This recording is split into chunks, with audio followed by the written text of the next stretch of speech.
Hello, everyone. Today we're going to discuss the subject of Is Everything a Machine? That was written by philosophers from France in the 70s by the name of Deleuze and Guattari. With that, I turn the subject to my grandson, Tristan. Go ahead, Tristan.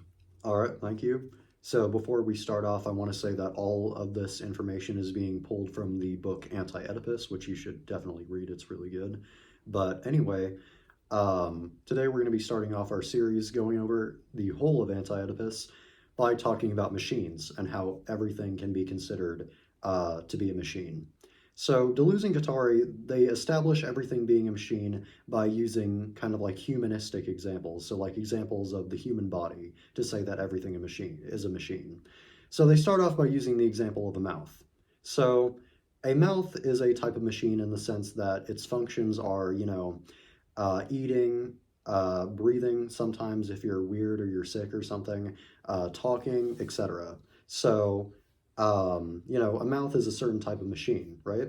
And this can apply to pretty much anything. Like everything has functions, right? So, for example, the sun is a machine, that emits rays, and these rays, sustain plant life, et cetera, et cetera. So everything is a machine, right? Everything can be considered as a type of machine or a form of machine or, whatever. But Deleuze and Guattari, they kind of expand on this topic by saying that everything is a machine, but all machines are all interconnected with each other. So in order to kind of establish this argument, in order to make an argument for this view, let's use the example of the sun again. So the sun emits rays that, UV rays that, sustain life. They sustain like plant life, for example, and then, this plant life, using the sun as energy, they convert carbon dioxide to oxygen, and then this allows the machine of the human body to breathe in the oxygen and be able to get energy from that, etc., etc. Pretty much all machines, as you can see from this example, are interconnected with each other, and they all work simultaneously.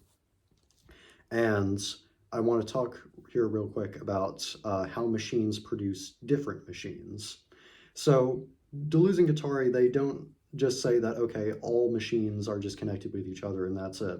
They also say that these connections between different machines produce new machines. So like, let's say, for example, you have a human, you have the human body, which is a certain type of machine.